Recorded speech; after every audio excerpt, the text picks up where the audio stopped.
Hello दोस्तों, नमस्कार। Political science learning में आप सभी का स्वागत है। दोस्तों, हम लोग यूजीसी नेट पॉलिटिकल साइंस का रिवीजन सीरीज कवर कर रहे हैं और आज की इस वीडियो में हम लोग unit third Indian political thought में पेरियार ईवी रामास्वामी और उनके विचारों को रिवाइज करेंगे। पेरियार ईवी रामास्वामी, जिनका पूरा नाम इरोड वेंकटप्पा रामास्वामी रहता है, इन्हें पॉपुलरली पेरियार के नाम से जाना जाता है। ये एक इंडियन सोशल एक्टिविस्ट और पॉलिटिशियंस रहते हैं जिन्होंने स्टार्ट किया था सेल्फ रिस्पेक्ट मूवमेंट और इन्होंने लीडरशिप का काम किया था द्रविड़ कजगम का। इनका जन्म होता है 17 सितंबर 1879 इरोड, तमिलनाडु में। इन्हें फादर ऑफ द्रविडियन मूवमेंट्स के रूप में भी जाना जाता है। ये रिबेल करते हैं अगेंस्ट द ब्राह्मणिकल डोमिनेंस और जेंडर एंड कास्ट जो इनइक्वलिटीज थी तमिलनाडु में, उसके खिलाफ ये विरोध करते हैं।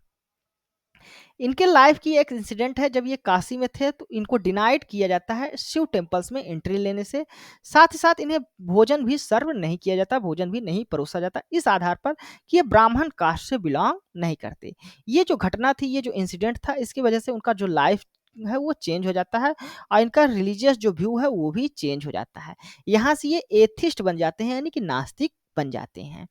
ईवी रामास्वामी इनिशियली ज्वाइन करते हैं इंडियन नेशनल कांग्रेस को 1919 में। इंडियन नेशनल कांग्रेस को ज्वाइन करने का जो एम रहता है इनका कि ये एड्रेस करेंगे कास्ट जो इनइक्वलिटीज है उसको। लेकिन इनको खुद ही इस इंडियन नेशनल कांग्रेस में कास्ट इनइक्वलिटीज का सामना करना पड़ता है। एग्जाम्पल्स के लिए, जब ये इलेक्ट होते हैं फर्स्ट नॉन ब्राह्मण प्रेसिडेंट के रूप में तमिलनाडु कांग्रेस कमेटी में, तो इनके खिलाफ नो कॉन्फिडेंस मोशंस लाया जाता है, जिसका कोई भी आधार नहीं होता। बेसलेस ग्राउंड्स पर इनके खिलाफ नो कॉन्फिडेंस मोशन लाया जाता है, लेकिन ये नो कॉन्फिडेंस मोशन पास नहीं होता। 1925 में जब इनका रिजोल्यूशन आता है कम्युनल रिप्रेजेंटेशंस के लिए, तो इसको भी डिस अलाउ कर दिया जाता है कांचीपुरम कांग्रेस सेशंस में, जिससे ये फ्रस्ट्रेट होकर कांग्रेस को छोड़ देते हैं, लेफ्ट कर जाते हैं और कांग्रेस को फोर्ट्रेस ऑफ ब्राह्मणिकल इंपीरियलिज्म बताते हैं। इन्हें हीरो ऑफ वैक्यूम सत्याग्रह के रूप में भी जाना जाता है। 1925 में पेरियार इमर्ज होते हैं जो की लीडर्स के रूप में वैक्यूम सत्याग्रह में, जो केरला में होता है। ये एक नॉन वायलेंट मूवमेंट होता है जिसका डिमांड रहता है कि दलित को एक्सेस दिया जाए रोड को, जो वैक्यूम टेम्पल के चारों तरफ की रोड है उसमें द्रविड़ द्रविड़ जो है दलित लोग हैं वो भी उसका इस्तेमाल कर सकें। इनको रिस्ट्रिक्ट किया गया था इनके कास्ट बेस्ड डिस्क्रिमिनेशन के आधार पर दलितों को। कुछ जो लीडर थे जैसे कि महात्मा गांधी, ये अपोज कर रहे थे कि जो अदर स्टेट्स के लोग हैं वो इस मूवमेंट में वैक्यूम सत्याग्रह में शामिल ना हो, केवल केरला के लोग ही इसमें पार्टिसिपेट करें। इसके बावजूद भी पेरियार तमिलनाडु से होते हुए भी इस वैक्यूम सत्याग्रह में एक्टिवली पार्टिसिपेट करते हैं। इसकी वजह से इनको और उनकी पत्नी को अरेस्ट भी कर लिया जाता है इस प्रोटेस्ट के दौरान। लेकिन इनका जो डेडिकेशन था इस सत्याग्रह में, उसकी वजह से इनको वैक्यूम वीरन की उपाधि दी जाती है, यानी कि हीरो ऑफ वैक्यूम कहा जाता है। फिर इनका जो सेल्फ रिस्पेक्ट मूवमेंट है उसको देख लेते हैं। तो पेरियार के जो मोस्ट सिग्निफिकेंट कंट्रीब्यूशंस माना जाता है उनका है सेल्फ रिस्पेक्ट मूवमेंट, जिसको वो लॉन्च करते हैं 1925 में। इसका एम रहता है कि जो नॉन ब्राह्मण व्यक्ति हैं उनके अंदर प्राइड को जगाया जाए, यानी गर्व की जो भावना है, अपना जो सेल्फ रिस्पेक्ट है उसको जगाया जाए द्रविडियन हेरिटेज के लिए, और साथ साथ इक्वलिटीज को भी प्रमोट किया जाए। जो फर्स्ट सेल्फ रिस्पेक्ट कॉन्फ्रेंस होता है वो हेल्ड होता किया जाता है चेंगलपट्टू में 1929 को। ये प्रोपोगेट करते हैं इस मूवमेंट्स के जो आइडियल रहते हैं उसको अपने तमिल वीकली कुदी अरासू के द्वारा जो 1925 में स्टार्ट होता है, और इंग्लिश जनरल रिवोल्ट्स के द्वारा जो 1928 से स्टार्ट होता है। सेल्फ रिस्पेक्ट जो मूवमेंट था ये रिजेक्ट करता था कास्ट बेस्ड डिस्क्रिमिनेशंस को, सुपरस्टिशंस को और पैट्रियार्कल प्रैक्टिसेस को, और ये एडवोकेट करता था यानी सपोर्ट करता था रेशनलिज्म को, वुमेन्स राइट्स को, और सेल्फ रिस्पेक्ट फॉर मार्जिनलाइज्ड जो कम्युनिटीज हैं उनके सेल्फ रिस्पेक्ट की बात करता था।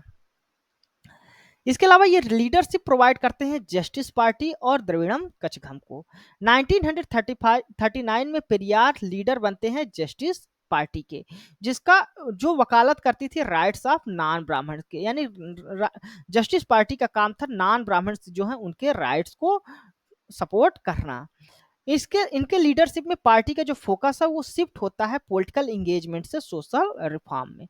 1944 में ये रिनेम करते हैं द्रविड़ कचगम को, जस्टिस पार्टी को द्रविड़ कचगम का नाम देते हैं और ट्रांसफॉर्म करते हैं इसको एक सोशल मूवमेंट्स में जो वकालत करता है rights of the Dravidian peoples के।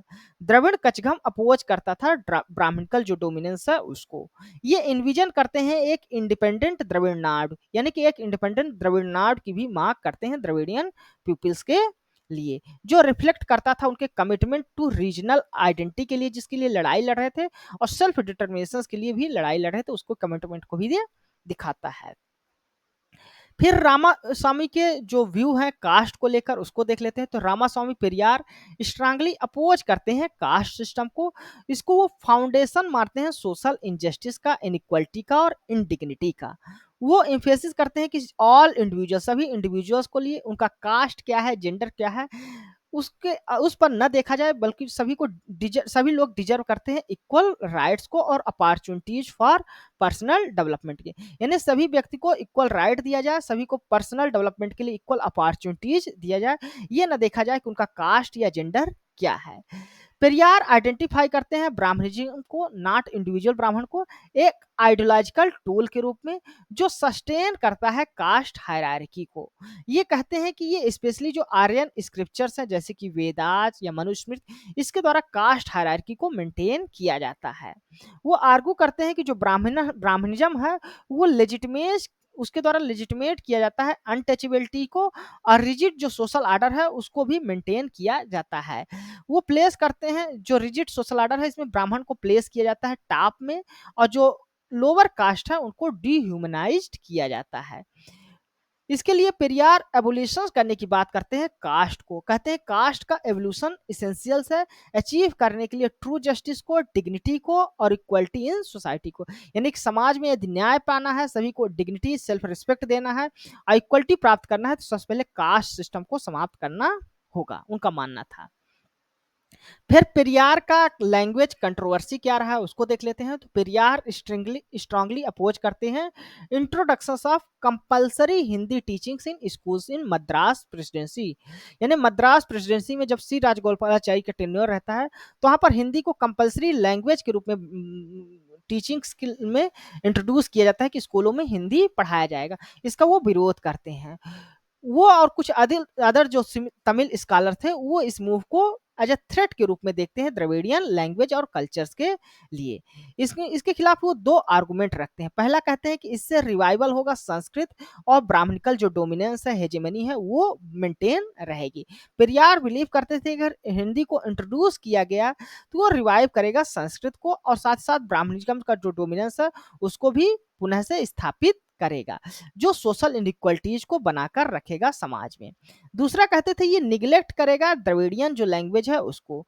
वो कहते थे अगर किसी भी व्यक्ति को मदर जो टंग है उनकी जो तमिल लैंग्वेज है वो अगर नहीं पढ़ाई जाती तो उससे जो द्रविडियन लैंग्वेज है वो भी कंप्लीटली जो है तो उसको पूरी तरह से निगलेक्ट कर दिया जाएगा, यानी जो तमिल भाषा है उसको निगलेक्ट किया जाएगा। This Periyar argue undermine the significance of Dravidian linguistic heritage. उनका मानना है कि जो द्रविडियन लिंग्विस्टिक हेरिटेज है उसको भी पूरी तरह से पतन होगा, वो पूरी तरह से समाप्त होने की कगार में पहुंच जाएगा।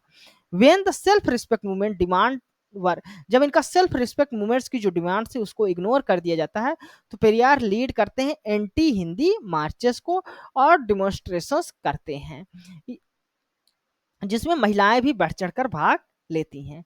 ये आर्गू करते हैं प्यूपिल्स को प्रोटेक्ट करने के लिए जो द्रविडियन लैंग्वेज है उसको प्रोटेक्ट करें, ताकि जो एलियन जो लैंग्वेज है, आर्यन जो लैंग्वेज है उसको इम्पोज ना किया जाए द्रविड़ लोगों पर, यानी जो तमिल लोग हैं उनके ऊपर इसको हिंदी को जबरदस्ती इम्पोज ना किया जाए।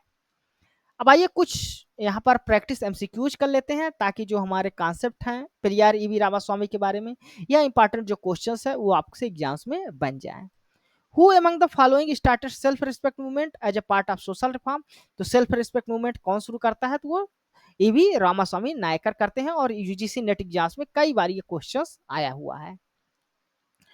विच incident made Periyar an atheist, किस घटना ने पेरियार को एथिस्ट बना देती है, नास्तिक बना देती है? तो जो काशी पिलग्रिमेज इंसिडेंट था, काशी में जो घटना थी उनके साथ घटी थी, उसके वजह से वो एथिस्ट बन जाते हैं। नेक्स्ट क्वेश्चन है, which one of the following party firstly join the EV Ramaswamy Periyar? तो ईवी रामास्वामी पेरियार पहली बार किस पार्टी को ज्वाइन करते हैं? तो ये इंडियन नेशनल कांग्रेस को ज्वाइन करते हैं 1925 में, इसको भी छोड़ देते हैं। 1919 में ज्वाइन करते हैं, 1925 में इसको छोड़ देते हैं। Periyar EV Ramaswamy argue in favour of, तो पेरियार रामास्वामी जो थे वो किसके फेवर में थे? कास्ट बेस्ड सोशल सिस्टम के फेवर में नहीं थे, ह्यूमन डिग्निटी के फेवर में थे, वर्णाश्रम सिस्टम को अपोज कर रहे थे, स्टेटस ऑफ हिंदी को इनहेंस नहीं करना चाहते थे, बल्कि जो द्रविडियन लैंग्वेज है उसके लिए लड़ाई लड़ रहे थे। तो यहाँ पर सेकंड नंबर जो आपका ऑप्शन है वो करेक्ट होगा। तो धन्यवाद दोस्तों, आज की इस वीडियो में हम लोग ईवी रामास्वामी और उनके विचारों को रिवाइज किया। यह वीडियो आपको कैसा लगा अपने कमेंट्स के माध्यम से हमें जरूर बताइएगा। साथ ही साथ आप हमारे इस वीडियो को लाइक करें, हमारे इस चैनल को सब्सक्राइब करें, ताकि इस तरह की जो वीडियोज हैं वो आपको लगातार मिल सकें।